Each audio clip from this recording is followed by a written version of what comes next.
Okay then, gents, let's switch gears and focus on match week 26 of the Premier League season. Let's have some predictions and preview. What's going on around the league? Nick, I'm coming to you first. The title race, Man City against Newcastle. A big game for City in terms of can they put a bit more pressure on Arsenal, and for Newcastle as well and their top four hopes. So what are you looking forward to in this game? And give me a score prediction for it. I am grateful for this game because it is happening when it is. Coming off a full week after the loss in the cup final, because it gives us a chance. I like Eddie Howe a great deal. I've liked him for a long time, and I think he's the sort of man who will be built to get as much of a reaction as he can from his team. But I think that's still asking so much against a City team. You know, right now, Pep is not just looking at this game. This game in Crystal Palace are his last chances to make sure his team's right for Leipzig. And then they go on an incredible run of it's Leipzig, it's Burnley in the quarterfinals, and then it's Liverpool on April Fool's Day, which is hilarious. So for me, we might see some experimentation. I think that's Newcastle's big hope, but big test for Eddie Howe. I can't see this going any other way but Man City. All right, so we're going for a big Man City win with that one. Okay, I'm going for a big win for Arsenal as well. I just think at the moment, 5 points.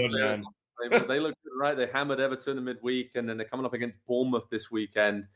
Poor old Bournemouth. I feel like right now, just this tough stretch of games with Man City battering them last weekend as well. So I just can't see any way that Arsenal don't win this game. I'm going for 3-0, something comfortable like that. Probably Saka and Martinelli getting another couple of goals. And then when I look at Liverpool Man United, obviously we had a big preview on it this week on Pro Soccer Talk. I'm going to go with a 2-2 draw. I think there's going to be a lot of goals, huge rivalry. Man United have been exceptional in recent weeks, and Liverpool have been better. I think they'll build some confidence after these recent shutouts and victories, but this is almost a one-off game, and I think it'll just be all-out chaos at Anfield. So really looking forward to that one. And if Man United do get a win, they are probably in this title race and will get a lot more confidence from that. And for Liverpool, they're right on the edge of the top four right now. So hats off to them for dragging themselves back into the title race and up the league. In terms of the top four hunt, Andy, Wolves, Tottenham. What do you think about your team Spurs? And give me a score prediction for that one. Well, earlier this week, Nick said that Liverpool are the most, was it confusing or unpredictable team in the world? I feel like Spurs got to be in that conversation right now as well. Obviously a huge rotation for Sheffield United, FA Cup midweek, and that didn't exactly go their way. And the performances are still what they are, but they're grinding out results. I think there's something to that. They are able to, they're a little bit more defensively solid, but they just don't have a drive going forward the way that they did down the stretch of last season. And I look at this Wolves team and the way that they competed with Liverpool on Wednesday. And one, they were very unfortunate to not be a goal up inside the first 10 minutes. I don't know how they weren't. And at that point, that game could go completely differently for them. So I do see this as a bit of a tricky one for Spurs because they are so Jekyll and Hyde. They're so up and down. And obviously, they've got Champions League second leg midweek coming up following. And so how much of the attention is going to be on that? It's not a great time to be a Spurs fan. You've got Liverpool rounding into a little bit of form and coming for top four. It's just, I don't know. Never know what to expect from them. Yeah, that's fair enough. And we never expected this from Brentford and Fulham. They're playing each other this week. They're both battling for European qualification. Fulham just keep on plugging away. Brentford as well. So hard to play against. I'm probably going to go for drawing that game. That seems like the fair kind of fair reflection on where they're both at. Very even teams do certain things really well. Don't make a lot of mistakes. And I think if they play to their strengths, then they'll probably cancel each other out. Is that fair, Andy? Yeah, it's great to see, too, like completely different styles for these teams, both in West London, both punching way, way, way above their weight and doing it in completely different ways. Fulham, it's all possession. It's really, really gorgeous to watch. It's not quite Arsenal in the way that they're playing this season, but it's really, really good. And Brentford, as they have been since they've come up to the Premier League and even before they came up, it's direct, it's combative, it's a little bit defensive, but it's effective as well. And so I do think you're right, Joe. Whichever team's able to put their kind of stylistic fingerprints on this game, probably going to have the upper hand. But how great would it be for these two teams not only to just stay in the Premier League together and have that rivalry in West London grow and build more, but to be in the top half of the table together regularly? Yeah, exactly. And they're right next to each other, right in West London, tucked next to Chelsea, and they have the bragging rights right now. Brighton West Ham is another one, another team doing great. The Seagulls flying. Nick, I mean, obviously you've been a big fan of theirs. They've dropped off a little bit in recent weeks, but still flying high and still in the hunt for European qualification. So Brighton West Ham, what are you thinking about that? Because we would have thought maybe West Ham would be in this situation right around Brighton, but obviously they're at the other end of the table right now. I think West Ham is probably, and I say underperforming in a good way. They're under resulting. I think they're quite decent. They're deep in attack. They're very unlucky Aguero giving up the goal, the own goal the other night.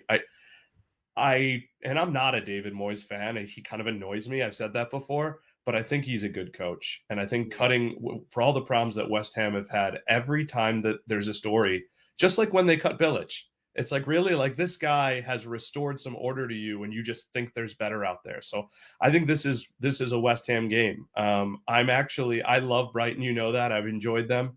But back to kind of Andy's quarters, not to boost him up after Tottenham fell out of the cup, because I know he appreciates Brentford. I think Brentford's sneaky chance of really zipping up and being an impressive part of the table late in the year. So I think Brighton could drop off, and I think West Ham could rise.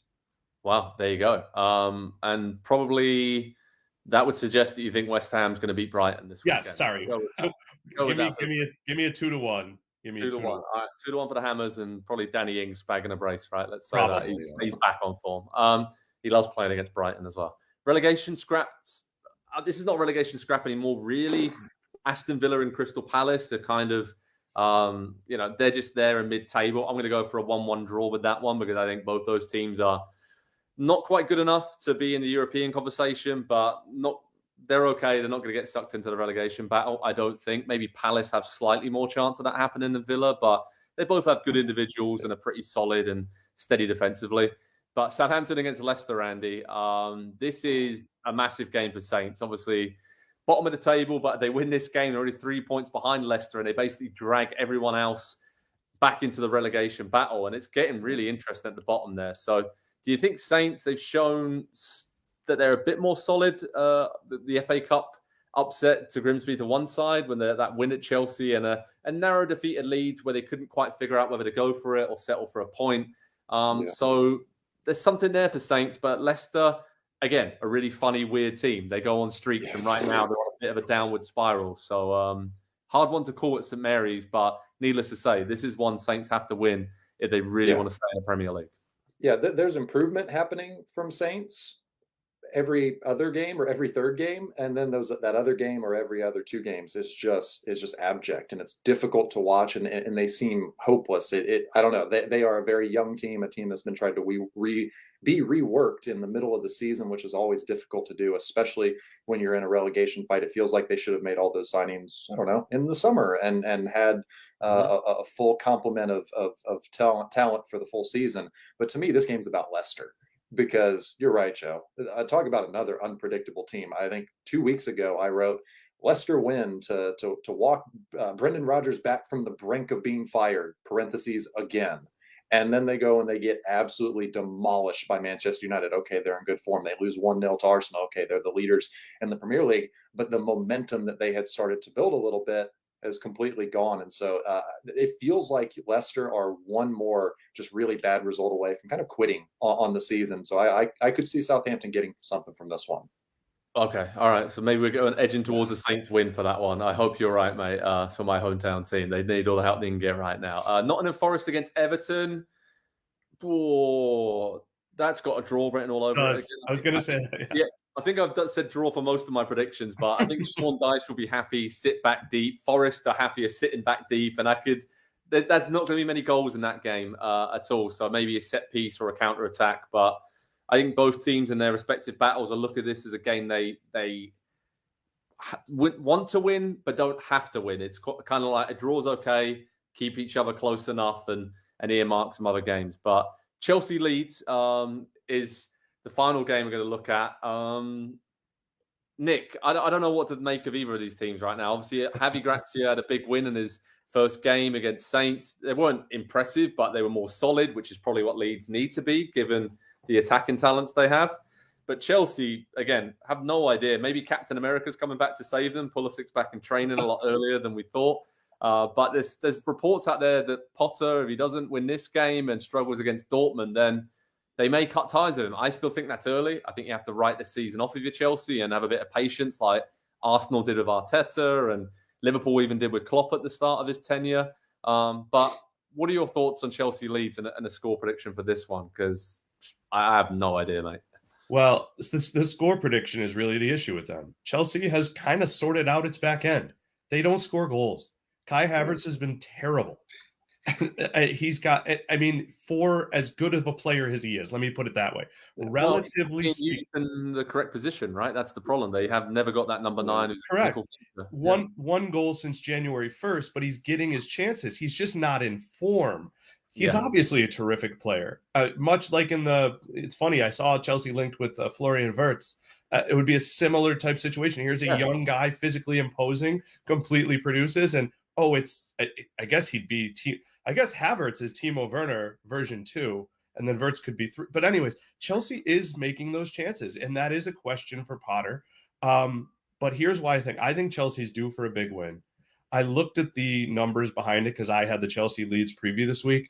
I always mess up his last name, but Benoit, how did we decide it? Badiashile, yes. He's been pretty great. Enzo's been very good. He's never going to look like his price tag, but that's, it is what it is. It's a release clause. Chelsea's getting performances everywhere but the front 4 or 3 or whatever you want to call it. I think this is the day they get it, and it's because, big question for you guys to ruminate on, I think there's only 3 teams in the Premier League that we don't know if they have a grown-up in charge. And Javi Gracia has coached 20 teams. He's never been at a team for more than 2 years. Gary O'Neill's on his first job. Ruben Salas on his first job. Besides those 3 teams, tell me who doesn't have a defined philosophical, this guy at least knows what he's trying to do. And that's why I think this spells big Chelsea win.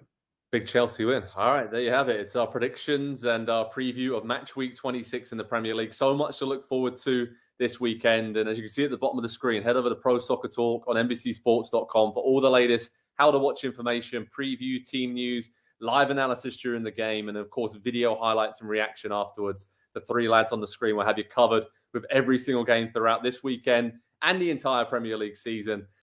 Hi there, I'm Rebecca Lowe, studio host for NBC's coverage of the Premier League. Don't forget to hit subscribe to watch more videos all season long. For even more Premier League content, from original series to live matches, head over to Peacock and be sure to tune in for Premier League mornings every weekend on USA Network and on Peacock. We will see you over there.